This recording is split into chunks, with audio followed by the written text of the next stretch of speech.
Selamat pagi anak MEM semua. Mudah-mudahan anak kelas 4A dalam keadaan sehat selalu ya nak. Ya, hari ini kita masuk ke pembelajaran 3, subtema 3 di tema 9. Akan ada pelajaran sumber energi alternatif, poster, dan wawancara. Baik, sebelum kita mulai pembelajaran hari ini, kita berdoa.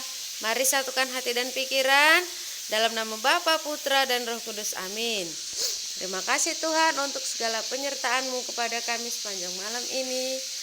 Kini pagi ini kami akan mulai pembelajaran kami. Mudah-mudahan Tuhan kami bisa menjadi anak yang berguna dan mengerjakan semua tugas kami dengan baik. Berkati keluarga kami, terutama orang tua kami dimanapun berada.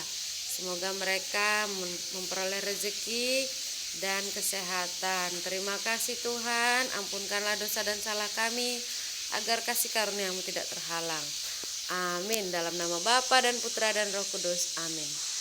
Oke, kita mulai pembelajaran hari ini. Konsentrasi dan tetap semangat ya nak. Baik, hari ini tujuan pembelajaran yang pertama, dengan membaca dan mengamati gambar, siswa dapat mengidentifikasi sumber daya alam yang bisa dimanfaatkan sebagai sumber energi alternatif dengan penuh kepedulian. Yang kedua, dengan melakukan wawancara, siswa dapat mengetahui usaha pelestarian lingkungan hidup dengan penuh kepedulian. Coba kamu perhatikan, di sini ada gambar matahari ya, kincir angin ya, kotoran hewan ya, air. Nah, ini merupakan gambar-gambar sumber energi alternatif. Kita mulai dari matahari. Matahari merupakan sumber energi yang terbesar yang berupa energi panas dan energi cahaya. Cahaya atau sinar matahari bisa diubah menjadi energi listrik dengan menggunakan sel surya. Kemudian Angin merupakan gerakan udara di permukaan bumi yang terjadi karena perbedaan tekanan udara. Nah, energi angin juga bisa kita ubah menjadi energi listrik melalui alat yang disebut aerogenerator dengan menggunakan kincir angin. Berikutnya air. Nah, tidak semua air bisa dihasilkan menjadi energi listrik. Namun air yang memiliki tenaga atau kekuatan atau yang bersifat deras ya, memiliki manfaat, bisa kita ubah menjadi listrik. Nah, air tersebut bisa digerakkan dengan memanfaatkan generator ya, kincir air, sehingga air yang bergerak deras diubah menjadi energi listrik. Kemudian panas bumi.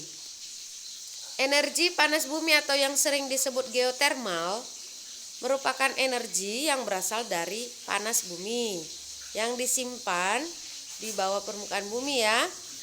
Nah, pengembangan energi geotermal ini sering dimanfaatkan menjadi energi listrik ya. Kemudian gelombang air laut. Gelombang air laut memiliki kekuatan besar juga ya, sehingga menghasilkan energi. Nah, energi yang dihasilkan dari gelombang air laut ini bisa diubah menjadi energi listrik juga.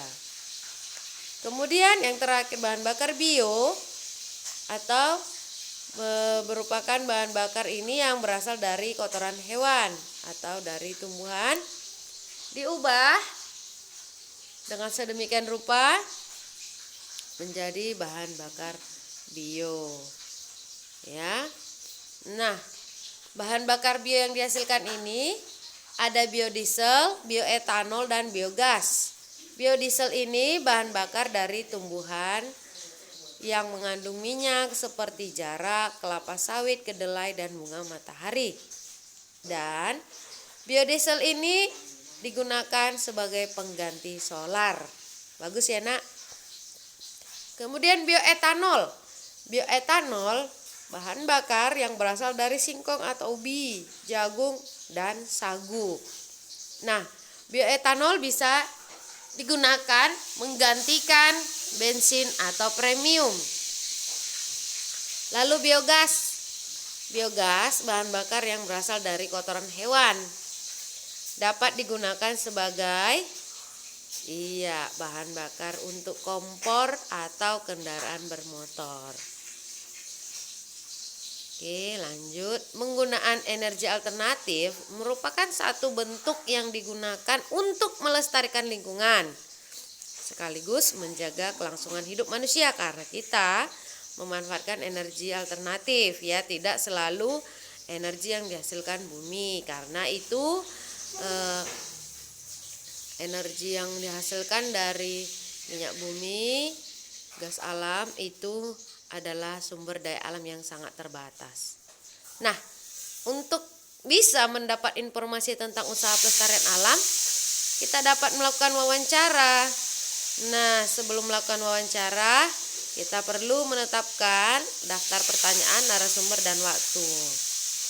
Usaha pelestarian alam meliputi yang pertama reboisasi, lalu tidak menggunakan pestisida berlebihan, lalu menggunakan energi alternatif yang tadi, kemudian memasang cerobong asap untuk polusi udara. Yang kelima, membersihkan sampah di lingkungan. Yang keenam, menghemat lampu listrik ya, air. Yang ketujuh, menggunakan kendaraan hemat BBM, bahan bakar minyak. Nah, dari beberapa poin di atas, ada beberapa yang bisa dilakukan anak-anak MEM. Walaupun kita masih anak kecil, kita sudah bisa ikut dalam upaya pelestarian alam. Contohnya menghemat listrik dan air. Itu sangat-sangat bisa kita lakukan. Jadi dimulai dari rumah ya nak. Nah, untuk menjaga kelestarian alam dan mengingatkan kepada masyarakat, bisa kita lakukan dengan membuat poster. Poster merupakan media yang digunakan mengajak masyarakat untuk bisa melakukan sesuatu, baik itu menjaga kebersihan, baik itu menghemat air, baik itu menghemat listrik, dan sebagainya. Yang perlu diperhatikan dalam membuat poster adalah ada gambar yang menarik, kalimatnya singkat namun jelas, dan kalimatnya berupa kalimat ajakan. Poster dapat dibuat dengan menggunakan barang-barang bekas. Jadi kamu bisa lihat contoh-contoh poster di Google, bisa kamu baca, bisa kamu lihat, bisa kamu tiru, dan coba dicari di sekitar rumah mana yang sudah merupakan poster. Jadi sekian dulu pembelajaran hari ini, semoga anak MEM bisa paham dan pembelajaran hari ini bermanfaat. Usahakan kamu bisa melaksanakan apa yang bisa kita pelajari dalam melestarikan lingkungan, bisa kamu mulai dari rumah dan dimulai sedari sekarang. Semoga anak MEM berkenan dan jangan lupa mengerjakan tugas supaya kita bisa semakin paham. Sekian dan terima kasih. See you tomorrow. Goodbye.